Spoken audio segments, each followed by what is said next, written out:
Many years ago in Thailand, there was a temple that was called the Temple of the Golden Buddha. And there was a huge statue of the Golden Buddha.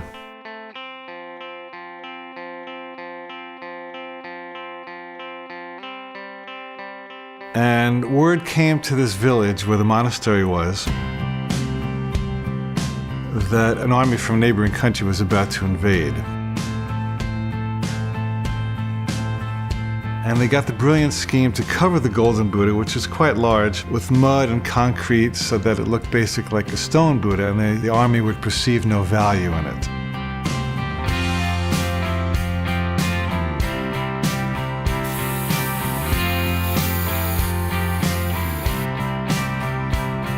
And sure enough, this army rolled in with its caissons and weapons. And as they passed by the monastery, they saw nothing but a big stone Buddha, and they had no reason to plunder it.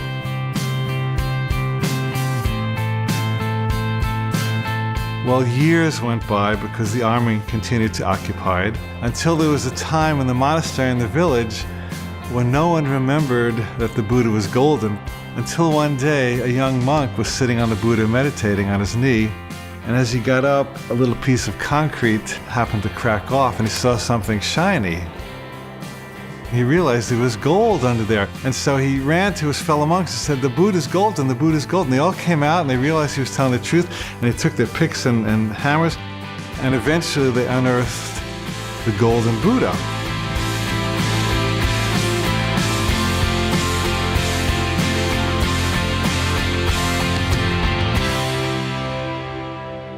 Now, what's the metaphor here?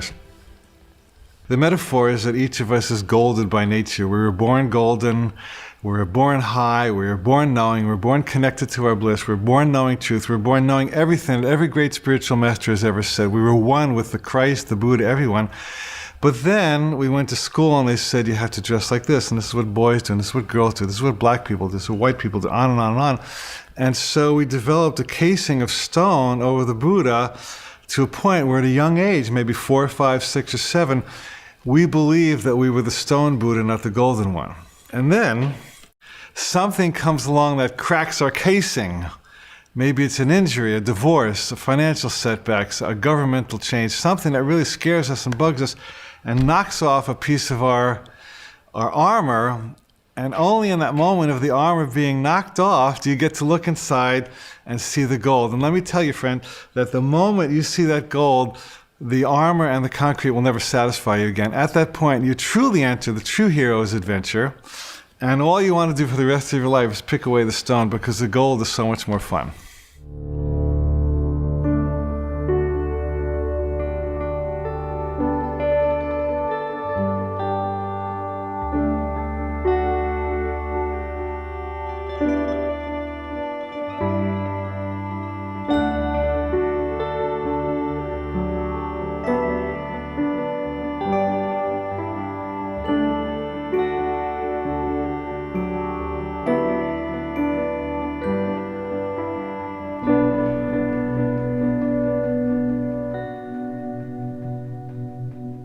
Who is Joseph Campbell and why should we care? Topic that comes up a lot. Joseph Campbell was one of the leading mythology experts of all time. Joseph Campbell is a philosopher, a man who had this ability to see the truth in a world where we've lost sight of that in many ways.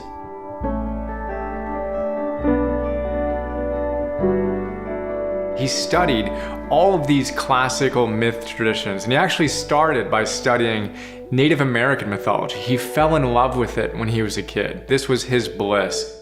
And he wound up studying the Aboriginal cultures. He studied Greek mythology. He studied Arthurian legend.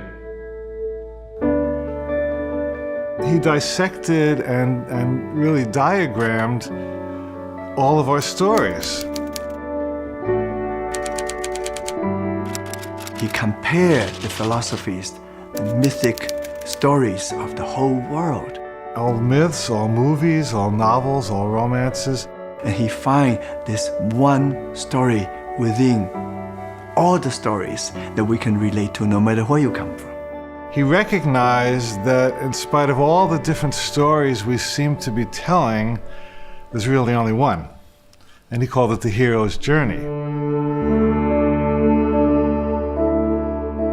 There must have been thousands and thousands of hero stories from every culture, but until Joseph Campbell came along, certainly I never realized how they all kind of fit together and how they were basically the same story.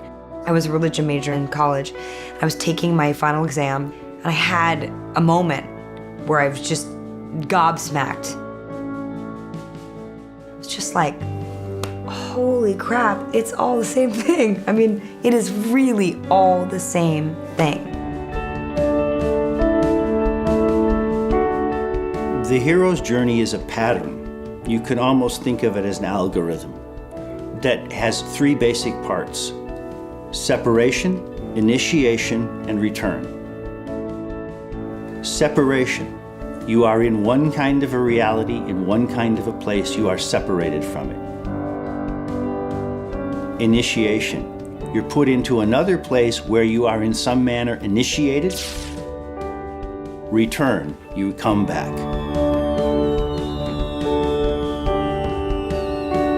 A simple version of the hero's journey is, someone starting out in their normal protected world and then getting a call to adventure. The call to adventure.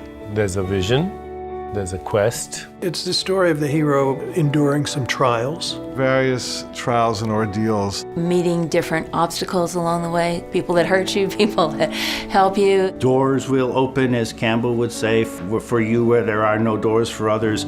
Dragons will appear that are your dragons alone. You get to the innermost cave where you're really challenged, the greatest crisis, and you find your true self. The achievement, the glory. But then that's not the end of it. That is to bring that back to the community. There's a return to tell the story. That is a heroic journey. Separation, initiation, return. All of the adventures of the human story are in there. All the heroes, all the villains, all the gods and goddesses, and all of the knights, and all of the fantastic creatures we can conjure up in animation, they're all in there, because they're all in here. Because they're all in here. This is where they come from. If you look at some of the greatest pieces of literature, the greatest works of philosophy, they all have what Joseph Campbell called the hero's journey. And if you look with a piercing eye, you could recognize his outline in just about any movie or story you would read. Star Wars, The Matrix, Harry Potter. Wizard of Oz. That's a classic story of a hero's journey. You first see Dorothy in her natural environment, and just like out here in regular life, a person is operating in their natural environment every day and living in their house and that kind of thing. And then something happens to shake that world up. And you go on a journey in which you have to face certain tests and challenges.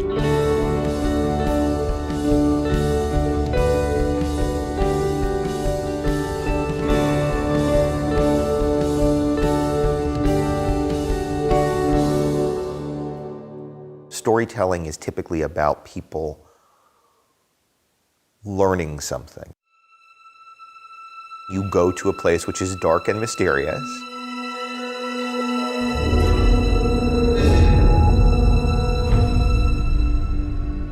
You are faced with yourself.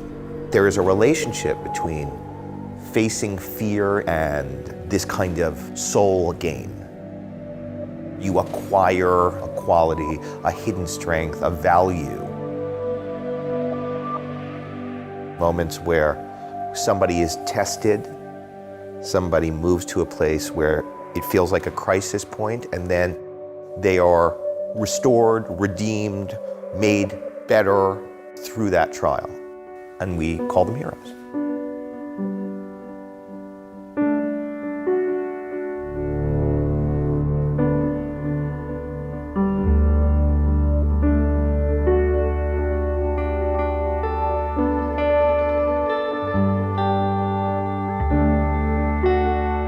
If all of these stories boil down into one map, we can use that map because all human beings are the same, whether they're going through a war like World War II or going through a war inside. It's basically the same kind of process.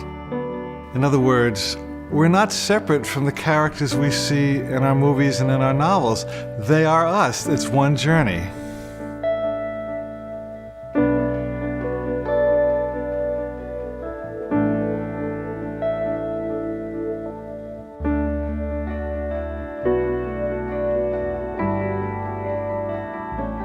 The whole idea of hero's journey, a journey of life, clear patterns to guide you through. You're born, you have a childhood, you have adolescence, and you try to find a place for you to become an adult. And you go through adventures. You struggle with your inner conflicts. And finally, you become a hero. You slay the dragons. You succeed in conquering all the demons, and you step over thresholds. And finally, you have arrived. We get old, we die, but within this short span, we have to have some meaning, some reason for this existence. It doesn't have to be high and mighty and fantastic. You can have a very simple life, still go through the similar pattern.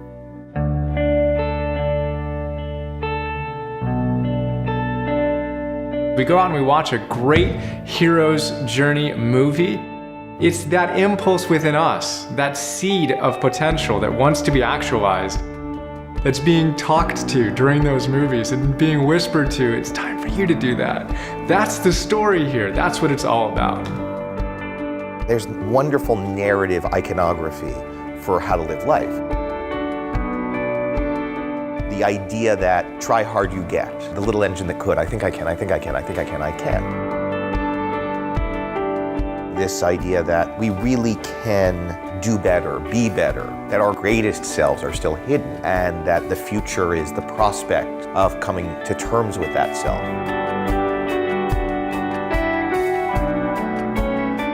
Dorothy had to confront her inner barriers. And so the journey she went on was not just a journey to find out how to deal with the Wicked Witch of the West. It was how to deal with her own inner resources, how to claim her own inner resources. And at the end of the movie, how did she get back home? Well, she clicked her heels together. So she had it all the time, the ability to get back home, but it didn't get mobilized for her until she went through all of those challenges and was able to kind of test herself. It's kind of the ordinary moving into the extraordinary. It's going through the dark to come out to the light. Going from an unsatisfying life to a satisfying life by pushing through the scariest things you could imagine.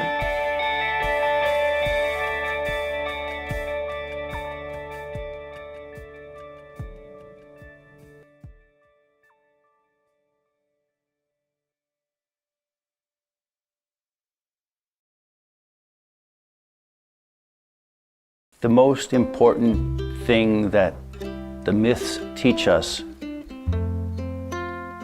is to go beyond what we perceive as the limits of our possibility. So mythology needs to be seen for what it is, which is a metaphor for our human existence. It's not a history lesson. It's a metaphor for life and for universal experiences. A lot of people read the myths and they say, well, that refers to something historical, the creation of the world or something like that. But Joe didn't think that. He thought that it's really a narrative about the psyche, what Jung called the self. The problem is that many of us are metaphorically impaired. We don't realize that this thing that they're talking about is actually a metaphor for a transformation process. Just kind of like the Holy Grail, where it's not the thing, it's not the actual concrete grail, it's an intangible thing. But the Holy Grail is a metaphor for that intangible feeling. And so if you look at a book and it says, you will go to heaven, and you don't realize that they're talking about heaven on earth, heaven in our bodies, heaven right now in the now, you might fall into a trance of thinking that you're literally going to go someplace else if you follow the rules. Having been brought up in a mythical culture, I was very familiar with the different motifs and themes that were encapsulated in, say, a mythical being, whether it was the Lord Shiva or Ganesh or a goddess. Just thinking the name of that person, the whole story was evoked. Carl Jung called these archetypes. Archetypes are primordial, encapsulated stories or mythologies, and they are in this form of a seed in consciousness. When you plant that seed in consciousness, that archetypal seed, that mythical journey, then that seed starts to sprout. And as it sprouts, the patterning forces create the situations, circumstances, events, and relationships for the unfolding of the story. It's better to have a story to look through at life than an explanation. The reason for that is the story is richer. I say select 2 or 3 heroes and heroines, either in mythology or religion or history, and then ask these mythical beings to incarnate through you. And then don't be surprised when you see situations, circumstances, coincidences, synchronicities, relationships suddenly show up that actually are part of the story that you have been seeking to express.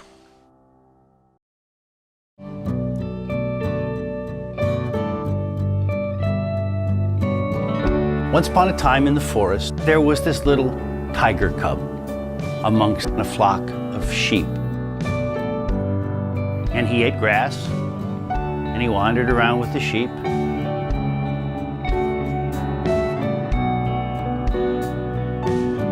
And when he tried to say anything, all that came out was a sort of little meow, not much of a roar.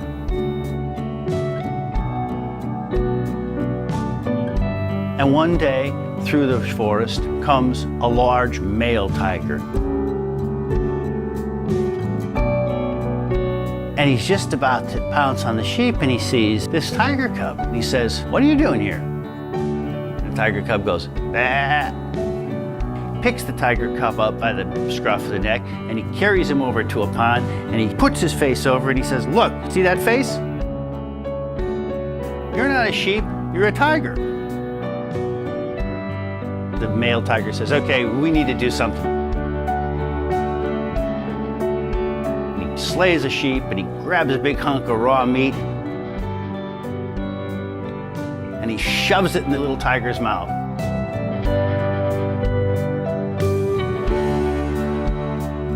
And the little tiger gagged on it, as all do on the truth. But it went down. And he got a little bit of energy, and pretty soon he had a bigger tiger roar. And eventually he had a full tiger roar, and he went off with the male tiger. I think the moral here is self-evident. If you're a tiger living among sheep, you're a pretty poor specimen of a tiger. And we are all tigers living among sheep. We are all individuals with a self that we don't even begin to understand.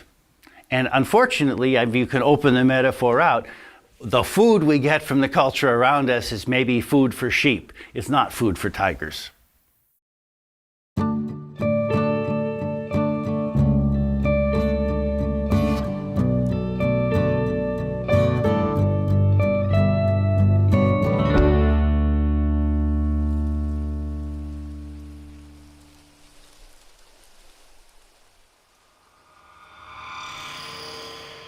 Have to catch at least the spark of what your life is going to be, or you may spend those dreary decades in corporate America climbing the ladder only to discover it's against the wrong wall. You get to the top, who cares? If this path of the hero's journey is fairly simple in design, why then is it that everybody isn't living it?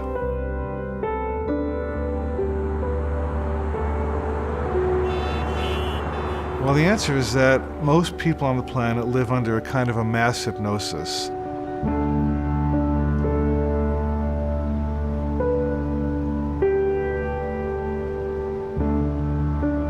There's a tremendous pressure, even in the media, on really keeping people in their place, in the sense of keeping them happy, tranced out consumers. It's a trance of comfort. It's a trance of not sticking your head up above the crowd very much. That keeps the enterprise going. Most people think it's a luxury and a great privilege to stay home and look at their 800-inch television. If you just space out, you're not developing. We're stimulated by some images and some loud noise. It's about collecting things and stuff and making a lot of money and doing a lot of things, and it's impossible to enjoy that because you end up on that treadmill and you can't get off. And so most people, unfortunately, because they are so victimized by their environment, they have no time to think or be themselves. They become bundles of conditioned reflexes and nerves that are constantly being triggered by people and circumstance into very predictable outcomes and predictable patterns of behavior. There's no creativity.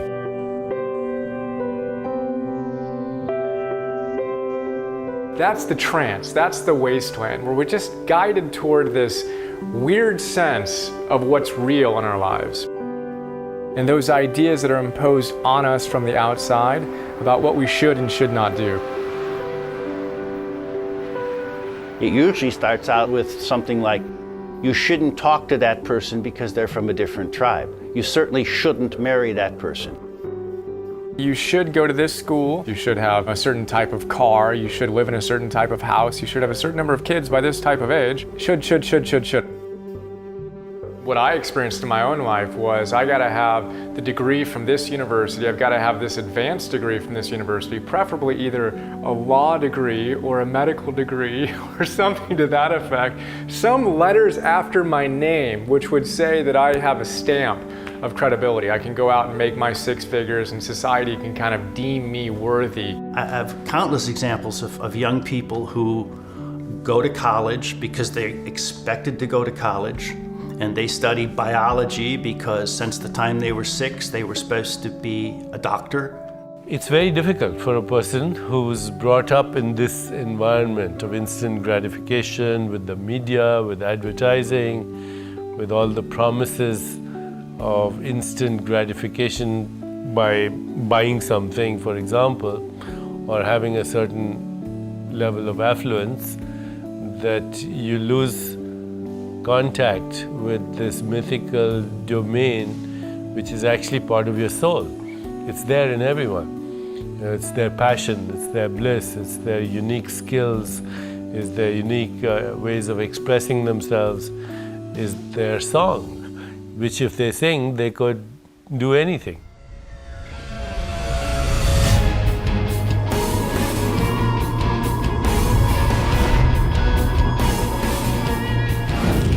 If you look at every heroic journey, the hero has been confronted with the fact that the world that they thought was reality was nothing more than illusion.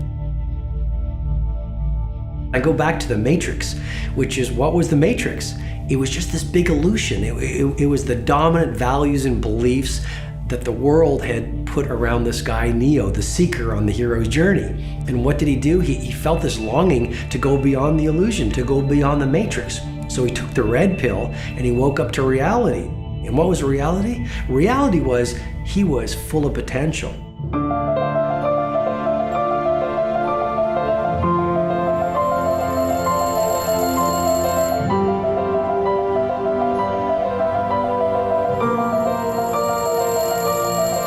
Separation begins with what we call the call to adventure.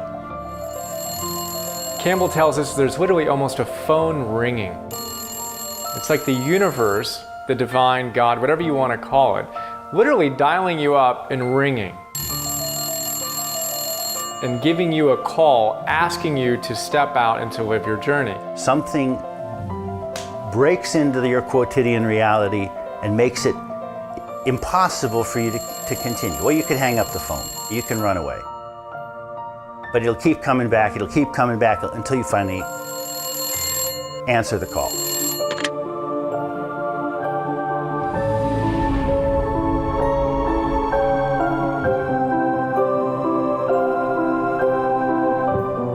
If you're not paying attention, the wake-up calls come in the form of a sledgehammer. You know, if you're paying attention, they might come in a tickle feather. So we don't always get the call as a choir of angels with trumpets singing to us beautifully one sunny morning. In Star Wars, Luke comes back, his house has been burnt down. He's got to go. Oftentimes it comes in the depth of our despair, in losing a job, getting fired, getting divorced, having your house foreclosed on. These things that you just would never want to have happen are often the exact things we need to catapult us, to catalyze us into that next version of ourselves. Bad things happen to good people. And when that happens to them, they typically are thrown for a loop. Because they frequently have felt everything's going along, I'm doing everything right. What happened? Well, you know, the universe just upended you. And it does do that. Chinese symbol for crisis are two symbols. The first one is danger, and the second one immediately is opportunity. So crisis is both danger and opportunity. This idea that if one storyline collapses, that's the end of the movie, is not true of human life and never was true of human life. I know people who've prospered in the most extraordinary way in the worst type of adversity. It's actually revealed something to them about themselves they didn't know, and that became the new journey they took. Let me put this into really practical 100-pound terms, because if the camera had been pointed at me when I was 24 years old, what it would have seen was a person who weighed 320 pounds. You would have seen me puffing on 2 or 3 packs of Marlboros a day, a relationship that I didn't want to be in, and I had a job I hated. Everything was wrong in my life. And so those are ripe moments for a wake-up call in life. You know, if you haven't been paying attention enough so that you end up with a job you hate, a relationship you don't want to be in, a body you don't like, and you're addicted to a bunch of things, you're ripe for a sledgehammer blow from the universe, and I got it. You step over a threshold, meaning you move from one world into another.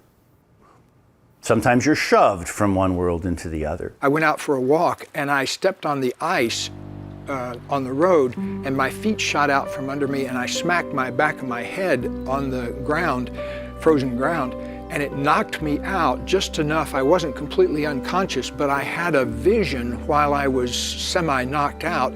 I could see down through all the layers of myself to this pure consciousness inside, and I could see how all the fat I had was organized around a whole bunch of feelings I didn't want to let myself feel, like sadness from childhood and a lot of old grief in my family and anger and things like that. And I realized that the fat was there to keep me from feeling those feelings. And so as I began to come back to normal consciousness, I made a vow that I was going to change my life so that I could live in that state of pure consciousness instead of having to have all of that armor around me. Once you make the decisions that Joseph Campbell is talking about really hearing the call and being willing to take on the challenges of that new awakened life, once you do that, you begin to feel a power that it's like nothing else I've ever experienced. And I think a lot of us are just plain old afraid of that.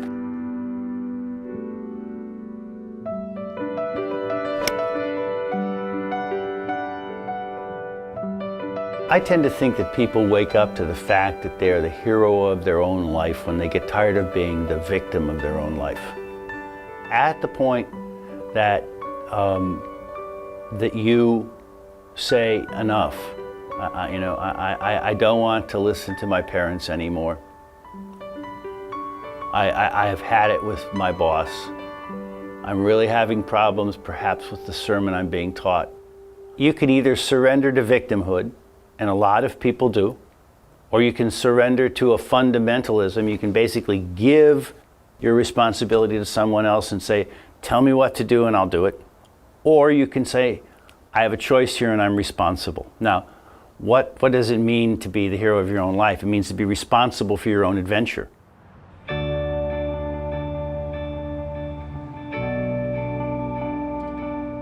Campbell talks about metaphorical death, where something dies so that something can live. And in every hero's journey, there's some death moment where some old has to go and some new has to stay.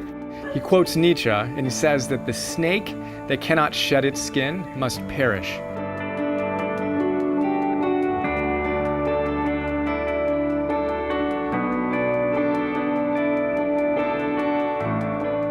When death is a motif in a myth, it doesn't refer necessarily to what happens at the end of one's biological and physical existence.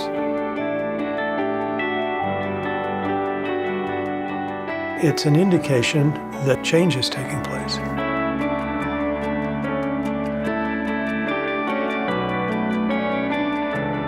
I went through that process when I stopped being a tribal administrator and started becoming a writer. I put that aspect of myself away. It was valuable and I learned a lot and I draw on it, but it enabled me to go on. No death, no life.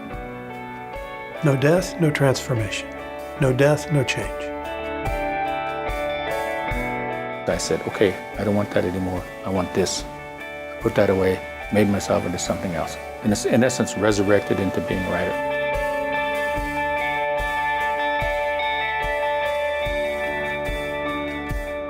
The whole key to blessing death is to recognizing that it's just a death of one old form that has played itself out and has no use anymore, which always, as the phoenix rises, and gives way to some new form that has new intrinsic meaning and makes your life even bigger and better.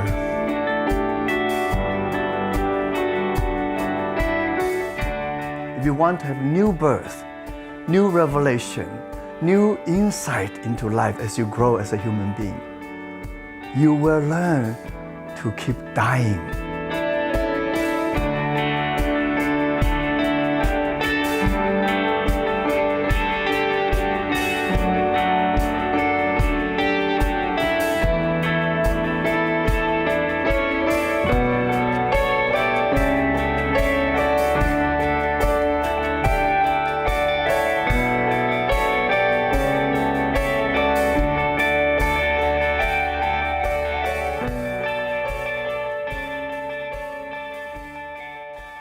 I think it's tricky to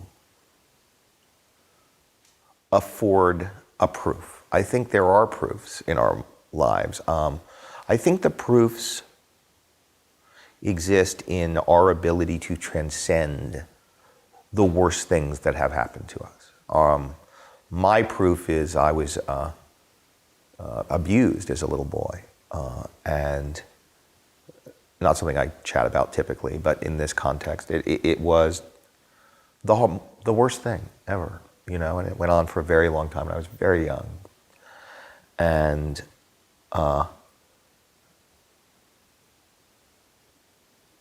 I'm who I am in part because I had to face that, because I had to wrestle with that, because I had to accept that and acknowledge that and forgive and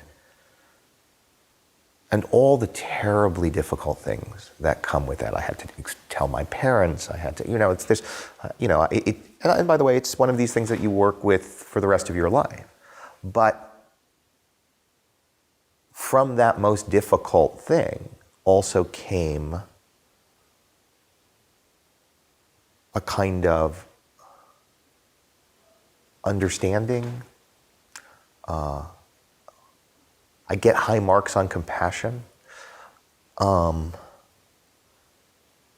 wouldn't wish it on anybody, but it is part of what made me me. So the truth is, It's not what happens to us, it's what we do with it.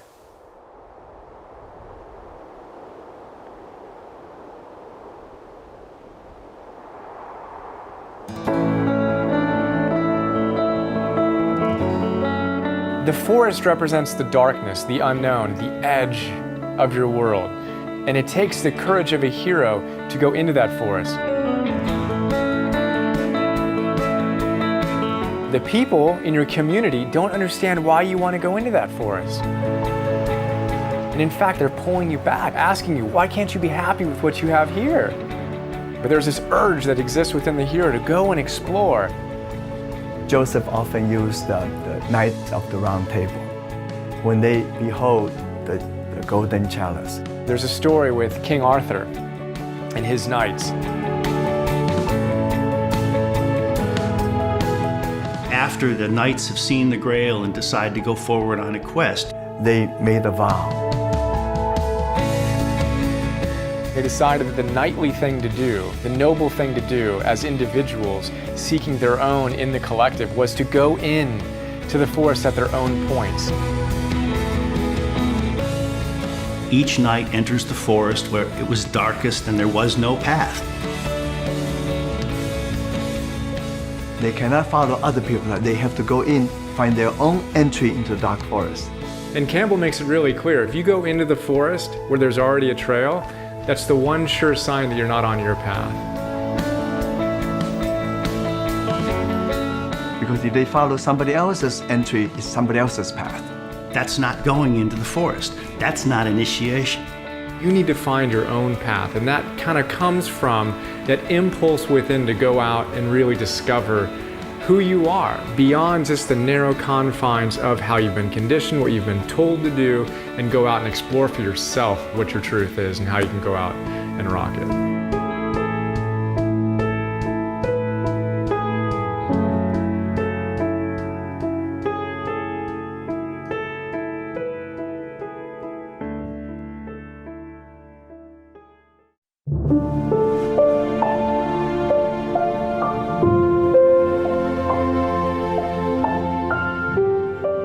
The hero's journey for me is having the courage to look within yourself and say, what am I here to do? What am I most passionate about in my life? What are my greatest gifts? How do I give them to the world? And Joseph Campbell captured it with the phrase, follow your bliss.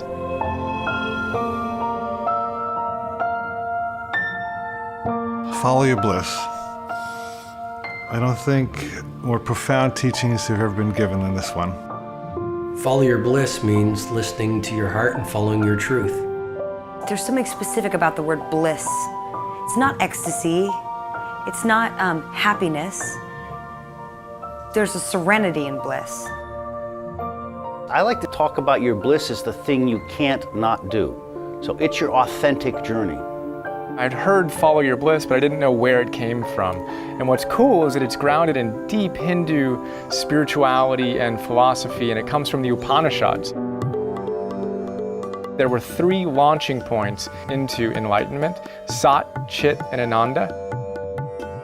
So Sat means beingness, Chit means consciousness, and Ananda means bliss or rapture. Joseph Campbell said to himself, I don't really know what my beingness is. If I'm honest with myself, I don't really know what my consciousness is, but I do know what my bliss is, and I can follow my bliss. And that idea of trusting ourselves and trusting that deep impulse within us to go out and follow our bliss, do what makes us feel most alive, that's the path, that's the key, that's the essence of the hero's journey.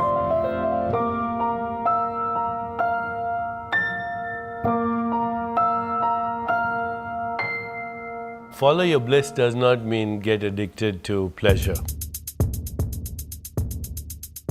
It's more than just something that you wish for.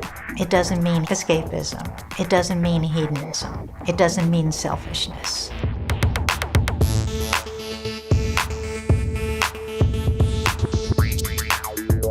It doesn't mean listening only to sensory pleasures like having sex with anybody you look at or sticking up a candy store if you want candy.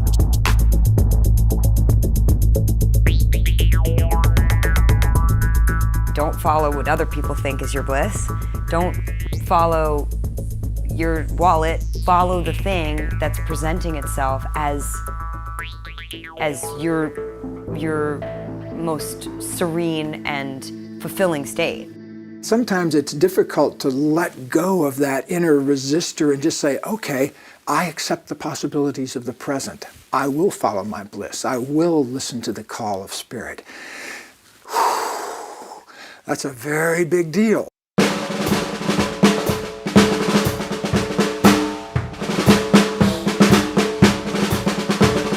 Daddy said, what do you want to do? I said, I need to leave school. I'm never going to learn anything. I'm not going to university. I said, I want to play drums. I've learned to play drums in the attic, and that's my world, and totally naive, like, psh. So Dad sends me off to London with a drum kit. So I went to London, and all of it came true. Of course, I'm not sitting here, I've got to be rich and I've got to be famous, but I have to be doing something I love to do. And I have so much passion, and I didn't even know what that was really all about, but I do now.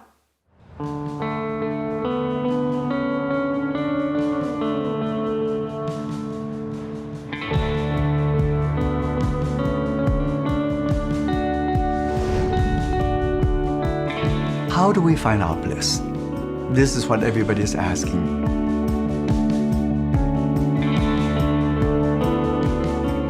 First thing is, ask yourself, what am I passionate about? You know, what are the things I love doing? What are the activities when I engage them, it feels like hours go by in minutes? That's one big clue about what your bliss is. What I say is, find out what you most love to do, and then do more of that thing. Ask yourself right now, what was it that made me different as a child? What set me apart? What caused me to cry at night in my pillow because I didn't fit in with the in crowd? That is probably precisely where the door to your bliss is going to open. Go back and find it.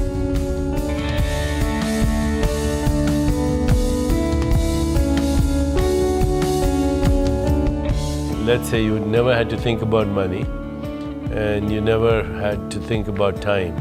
If you had all the money in the world and all the time in the world, how would you express yourself, and how would that benefit the ecosystem, the larger web of being? We have to find a way of reflecting on those experiences we've had that engaged us and where we became lost and totally absorbed in them. So, for some people, a way to do that might be to write these things down. Others don't think like that. They don't like to use words all the time. So maybe collect some images, cut some images from magazines, collect music that's always inspired you. But some way to bypass that outer barrier to your own sense of energy. It's not about being successful. It's not about feeding your family. Write some bad poetry. Do something that gives you that moment. You can write in a journal, because writing in a journal is a conversation you have with yourself. You can get to know your gifts, your talents, your weaknesses, your hopes, your dreams, your lessons.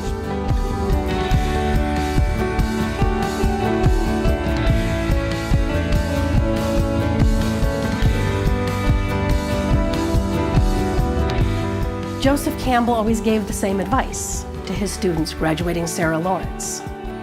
Don't do what Daddy says, because Daddy has one interest in mind for you, and that's your security. And if you bargain away your life for security now, you will never find your bliss. I started skating because my older brother was into it, and I enjoyed it, but I didn't take it that seriously until the first time I went to the skate park and I saw these guys literally flying out of empty swimming pools.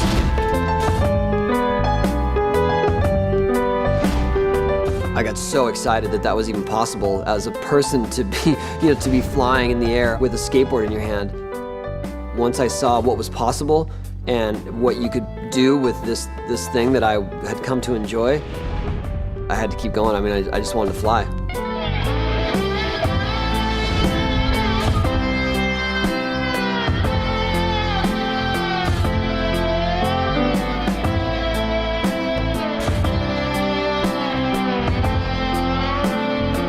I think it's really important to do things that make you happy, and I know that sounds very obvious, and Some of the viewers might say, well, now let's hold hands and sing Kumbaya. But when you look at every great inventor, every great business person, every great scientist, you look at these people who have gotten to the so-called mountaintop, and almost every single one of them to a person didn't do it for the money.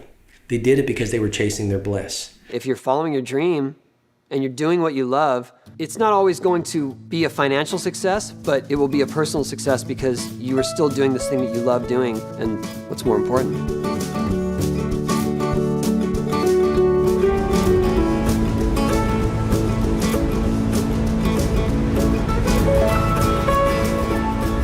I would describe my discovery of surfing exposure.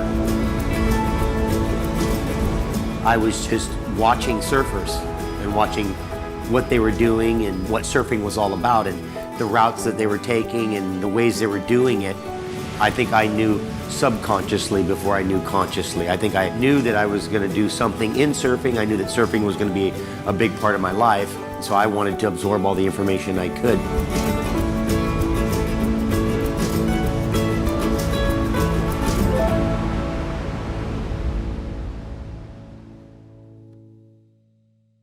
Just because you don't know what the call on your life is right now doesn't mean play ostrich and stick your head in the sand and say, well, just because I don't know it, I guess I shouldn't move towards anything.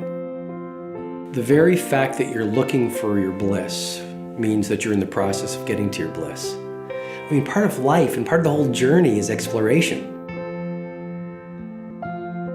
Human resources are often buried very deep. We don't know they're there. And we don't know they're there often because we don't look for them. We don't take the journey. Some people found them, and many people have not found them. And because they've not found their talents, they think they don't have any. I believe passionately that we all have deep talents. Go looking, try things you've never done before. If there are things you wish you'd done, but you never did, well, why didn't you? Go and do it. Try. If you always go the same route to work, take some different route. If there are people you never speak to, go and speak to them. At least put yourself out there. But don't anticipate what you'll find. Put yourself in uncomfortable situations at least every 7 days. If at least every 7 days people aren't laughing at you or scratching their heads, wondering why you're dreaming so big or doing what you're doing or have such a fierce resolve to achieving your goals, then I don't think you're stretching enough. And ultimately, we grow the most through the things that stretch us the most.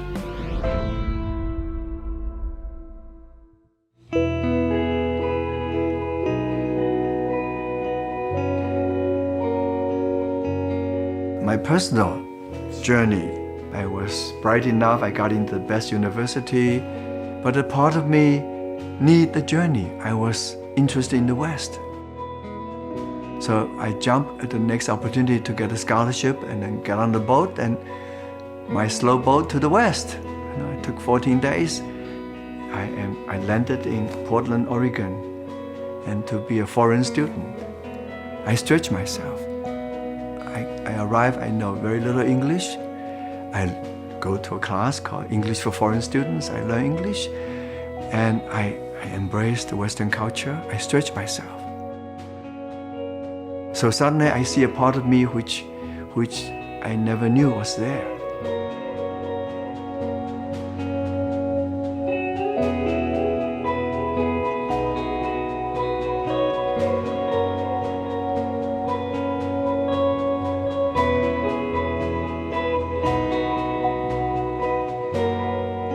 One of Joe's most beloved quotes about bliss is that when you follow your bliss, the universe will open doors where there were only walls. It's a wonderful image. And in fact, a lot of people's experience is so like this. You feel like you're beating your head against a brick wall. And then suddenly you shift just a tad, and lo and behold, there's a passage that opens up.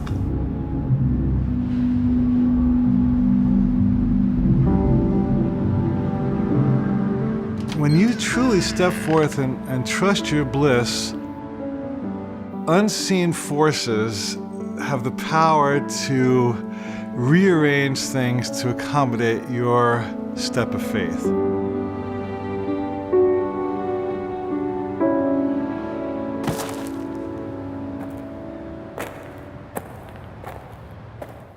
I took that Robert McKee course, and I thought, well, that's not that hard. And I wrote a screenplay, and I sent it to a friend of mine who was somebody's assistant who left it on his desk, and some other agent wandered by and picked it up and read it and said, oh, this is good. And so then my friend went, oh shit, and he ran to his boss and he said, you should read this because that guy over there who's a junior agent liked it, and his boss was a senior agent, and then I got a phone call. And it was fantastic. It was the greatest thing ever. And so it seems like I sold the first screenplay I ever wrote. But the truth is, I kept writing till I got lucky. If I stopped writing, I would never have gotten lucky.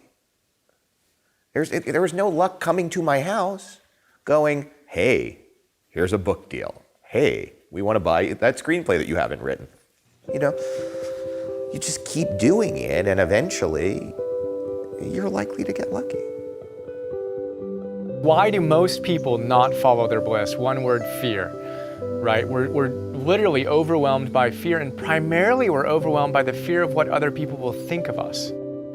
Campbell says that what will they think of me must be put aside for bliss. One of the biggest inhibitors to following our bliss is what will they think of me? Am I going to look like an idiot if I follow my bliss and I fail? Am I going to look like a fool? All these different questions come into our mind. Your friends and family, who can be very well-meaning, but really will collude with you to create a story that it's hard for you to get out of. For example, don't do music, you won't be a musician. There's no point trying to be a dancer because you'll never make a living doing that. I think that's the first step to the journey. They're the demons we often have to face down. We are each our own greatest inhibitors.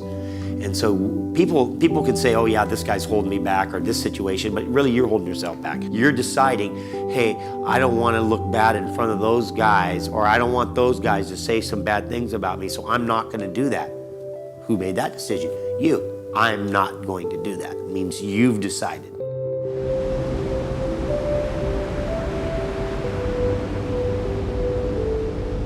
There's a poem of Rumi, the great mystical poet from the Middle East in the 12th century, who said, I want to sing like birds sing, not worrying who listens or what they think. But if you can do that, then you can achieve the impossible.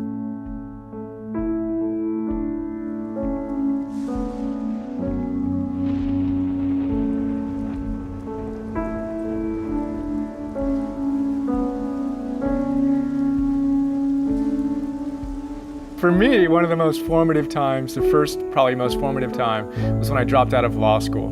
All of my friends at the time told me, at least stay through the first year. And I couldn't make it through the first semester. I was literally nauseous at the idea of completing this. I burned my resume.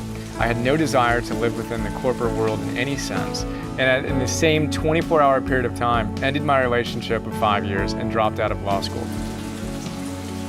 It was an incredibly gut-wrenching, soul-wrenching time. Moved back in with Mom. There were several months where I just laid in bed and slept and read, and it wasn't a pretty process.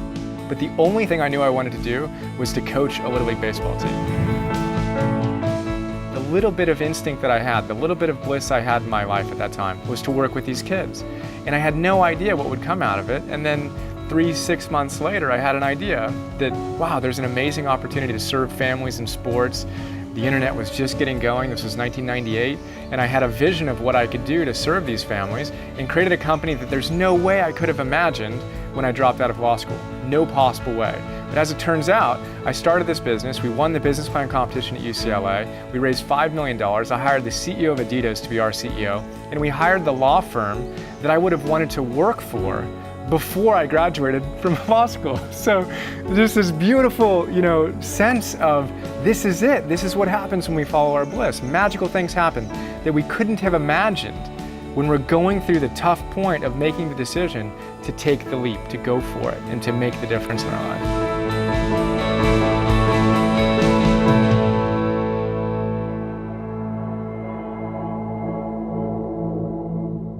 There are two roads in life. The red road and the black road.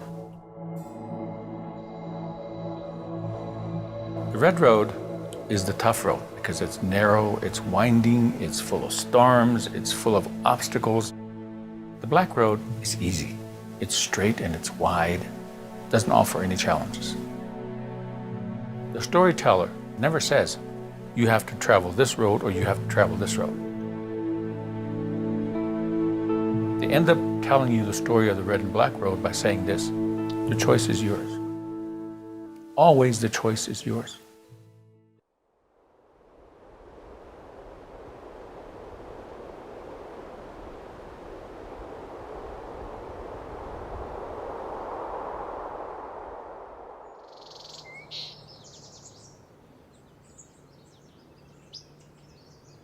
Living this spontaneous life with my father, the bond and the passions that my father shared with me. We got on a plane, 7 in the morning, out of Santa Monica Airport, flying towards Big Bear, where I had won a ski race the day before. We're returning to Big Bear to collect my trophy. On the way, we enter a storm and we crash headlong right into this rugged mountain, 8,200 feet. That's the level we crashed. I woke up. Our bodies were sprawled in this 45-degree icy chute. It was a blizzard. It was hard to find everybody. It took me about half hour, 45 minutes to piece everybody where they were. My dad's girlfriend, Sandra, was still alive. My dad was hunched over, and it was unclear whether he was dead or just so knocked out that he, sort of like comatose or something. I just told myself that he was knocked out. At a certain point, I had to admit that he wasn't gonna be able to help me anymore, that I was on my own. Sandra and I took shelter under a wing. Many things happened. Eventually, we started down this initial icy chute. She slipped and was killed. An hour later, I came across her body. I covered her with twigs and leaves and stuff, even though I knew she was dead pretty much. But her eyes were open, so it was confusing for me at that age. I was 11. And then I continued down, and varied terrain and all kinds of things happened. I got stuck in snow. I had to get through little creek gulches and broken rock and ice, and I just wanted it to go away. More than anything in the world, I wanted that pain to go away. Now, had I not gone in there and seen that thing I feared the most, I would not have learned to sort of find the gem and the treasure of pain, those answers that were there for me. And had I not faced that pain, had I not gone and stared in the eyes of the thing I feared most, that I wanted to run through most, I would not be here now with this book, which is really, besides having a kid, the most satisfying experience of my life.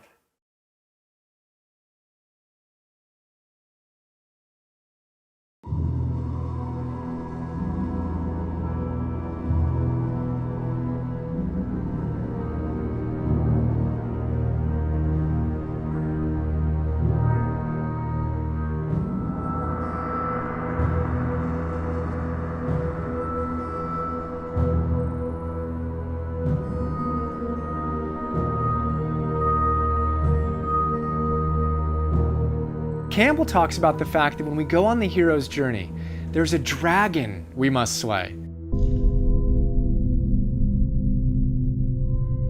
Now, a dragon is the most challenging, fierce creature that can ever be created in mythology.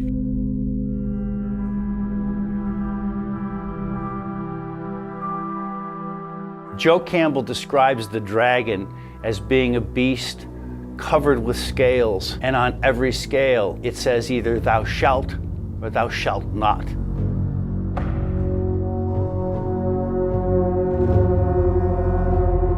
So this beast is a construction of all of the rules, regulations, social obligations, cultural accretions that have made you feel that you either have to or can't do certain things.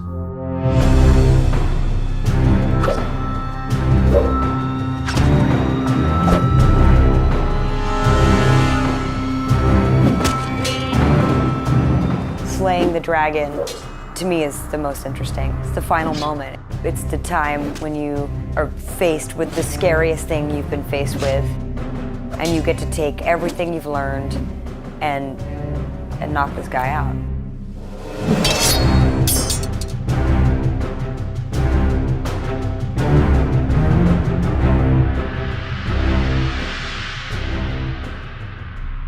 If you were to ask me, what's the one thing that keeps people from their mountaintops? What's the one thing that keeps people small rather than allowing them to present their genius to the world? It's their fears, or as Joseph Campbell says, it's their dragons. Fear is anything that gets in you. It's a beast, it's a monster. Fear is, what we face every day. We fear that we're going to be rejected, that we're going to be, no one's going to return our phone call, that no one's going to like what we made or what we did or what we said. Fear that is unfaced has a tendency to creep. It moves through your experiences. It starts to toxify your perceptions. You become scared. Love is what we're born with, and fear is what we learn. And I think there's a great truth in that. I remember when I decided I wanted to do a full loop ramp, and I had this idea. I knew it was physically possible. I mean, you do it with Hot Wheels, you can do it with a skateboard, right? And so I presented the idea to my sponsor at the time, and I said, hey, I think I could do this. And they said, that sounds awesome, let's build a ramp. And I designed the ramp. And all this was on paper, and it was my idea, and I'll never forget driving up and seeing it, and this wave of fear just crashed over me, like, oh my, are you serious? Like, I made a loop, I'm really gonna, and I'm the only one that's even volunteering to do it. And at that point, I felt like there was so much at stake to not do it. Because at the time, no one was building extravagant ramps. No one really had money to do that kind of thing. And there it was, and I was like, and I just had to sort of internalize and say, okay, you keep telling yourself this is possible, this is the time, we got to make this happen. And little by little, I figured it out, but I took some heavy hits that day.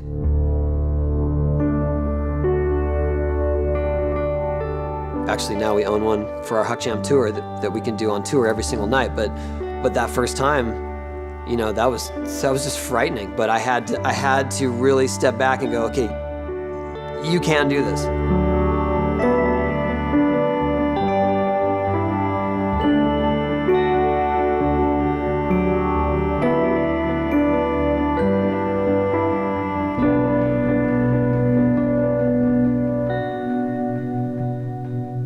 Fear is a very interesting thing. First of all, we need to realize that fear is an inherent part of the human experience.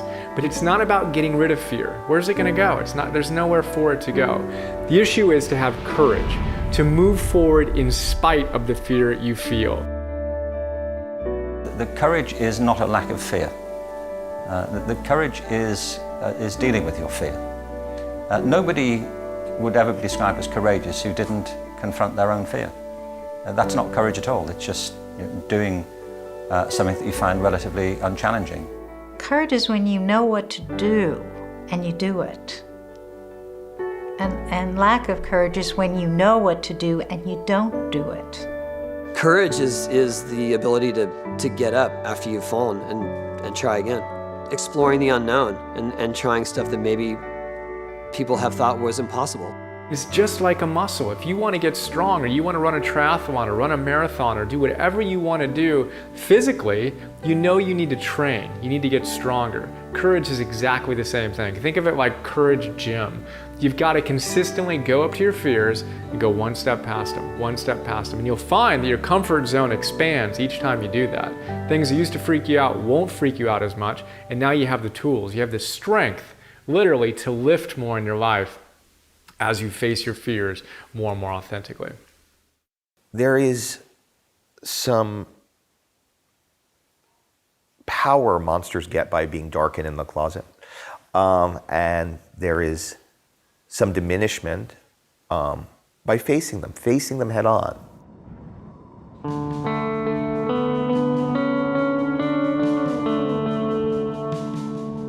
So Joseph Campbell talks about slaying dragons. And what do most of us do in our lives? Whether it's a difficult assignment at work, whether it's a difficult conversation we know we should have with a loved one, whether it's something we're resisting, we leave and run in the opposite direction.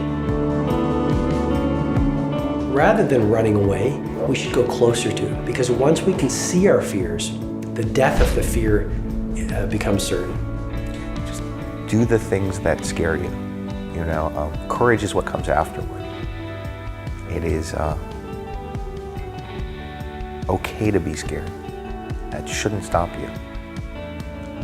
It's a healthy warning, but it shouldn't stop you.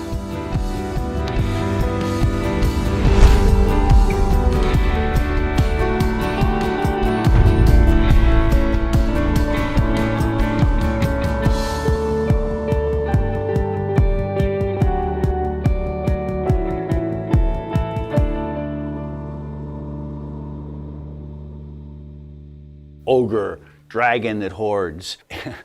All of these stories talk in those terms for several reasons. On the one hand, we could call it projection in a psychological sense. So we project out and we create an antagonist that we have to slay. But what's actually happening is we're dealing with the energies inside ourselves. What is outside is in fact a reflection of what's inside, that in fact you've sort of chosen your monsters. Of course, in Star Wars, which was pretty much entirely based on Campbell's paradigm, Luke Skywalker has to go into the cave where he does battle with Darth Vader, where finally he cuts off Darth Vader's head. And the head rolls to his feet, and Darth Vader's helmet opens up, and what does he see but his own face? He thinks that there's evil outside of him. When the struggle between good and evil is understood to be going on inside of us, it can be very beneficial. This is part of a personal transformation, overcoming our negative aspects, emphasizing our good ones. But what often happens, of course, we want to feel that we are good, so we don't find the negative within ourselves, we're going to find it somewhere out there. The great obstacle for most of us really is ourself. You know, if we can overcome that basic fear about what we might achieve and we take that risk, I think all kinds of things open up. In Campbell's terms, you know, we can all be heroes.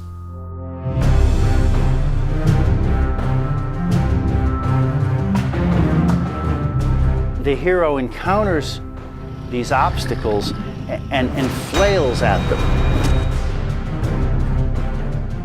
And that's how we react when we find ourselves in a situation where we have that kind of cognitive dissonance. How do I get out of it?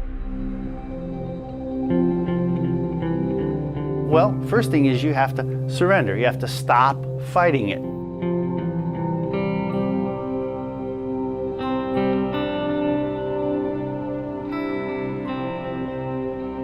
So slaying the dragon is really coming to terms with that inner part of yourself that you think is bigger than you. And in doing that, then you grow a bigger sense of yourself.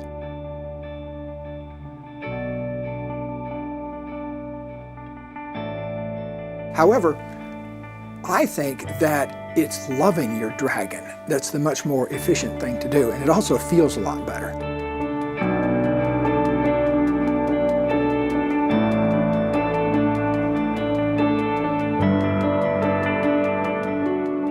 When you do that, then frequently whatever the dragon was hiding, hoarding, they step away and give it to you. They give it to you.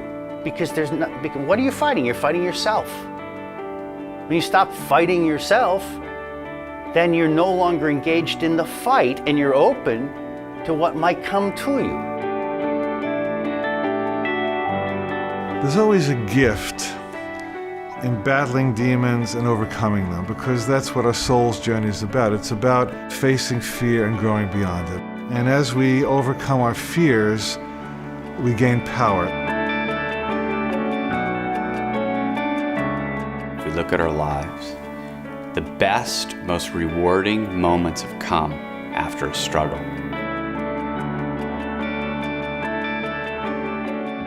As such, what we do with our lives is what makes us heroes or not. And there's grace in knowing that, and there's a gift in believing that. Every minus is half of a plus waiting for a stroke of vertical awareness. In other words, on one level, it's a negative. Yeah, you had your divorce. Yeah, you had that health challenge. Yeah, you got fired. Okay, we're not arguing that it was not troublesome. But what awareness can you add to it so you get a far bigger picture that helps you master it? At a certain point in the hero's journey, it's going to become about you loving and accepting yourself as you are. That's a powerful moment because that lines you up directly with the universe. Now there's no more war going on inside yourself. And as that gap heals between your unlovable self and your ability to love that unlovable self, you gain an awesome power in life.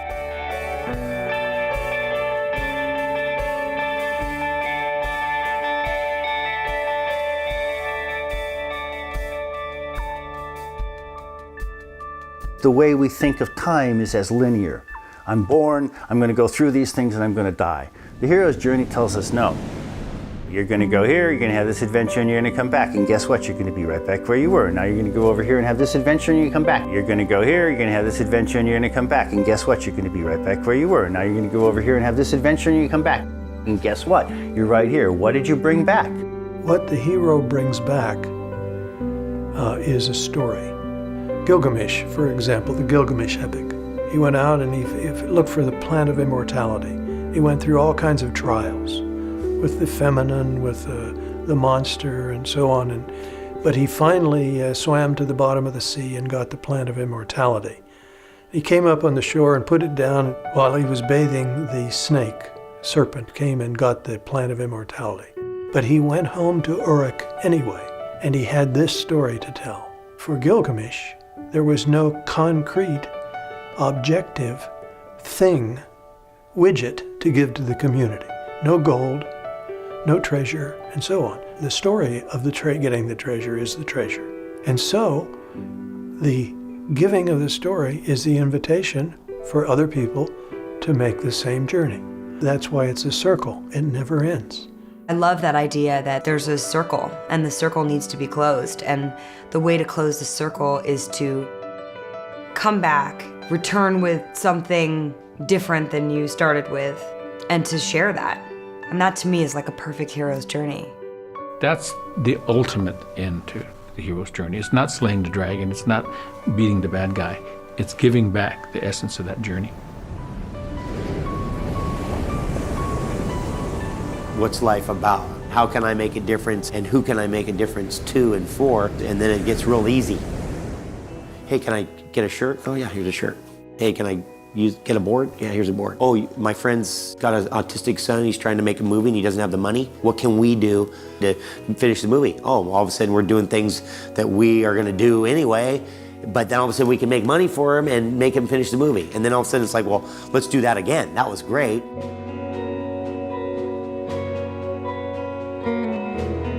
When I found this success in skating that I never dreamed possible, the first thing I wanted to do was to try to help kids get a facility, and that was the first thing I did. I started a foundation for public skate parks.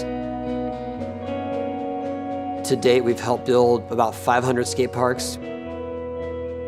It's my passion. It's what I would love to do, is to provide facilities for these kids who deserve a chance. I love talking to young writers about writing. There's a scholarship I fund, which is a screenwriting scholarship at Wesleyan, where I went to college. We owe it to everybody who wants to be what we are when they grow up. They say if you speak to somebody at the level of the mind, then you'll speak to their mind. If you speak on your heart, you'll speak to their heart. But if you speak through your life, and your life is the story, then you'll change lives. And that's what mythical beings do.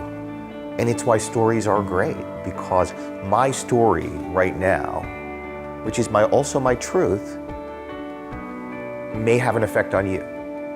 And therefore, I am taking the internal, I'm making it external, and through that, I'm sharing an experience.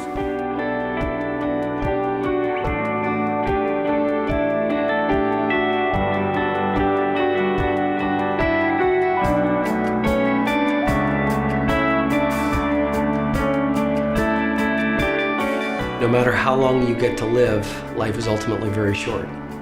And before all of us know it, we're going to be dust. And the street sweeper gets buried next to the CEO.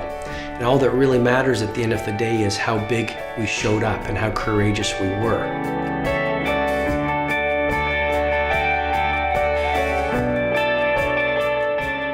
And I think when we are on our deathbeds, what fills our heart with the greatest regret is not all the risks we took and not all the opportunities we seized and not all the times we went out on a limb and looked silly. What fills our heart with regret at the end of our lives are all the risks we didn't take and all the opportunities we didn't seize. And it's really all you got to do to get to the next step. I believe we all have it in us to think to ourselves, I can't give up. That choice to not give up is a story you're telling yourself that makes you feel immortal, that makes you feel like you can overcome anything, that makes you feel transcendent. And that's all we got.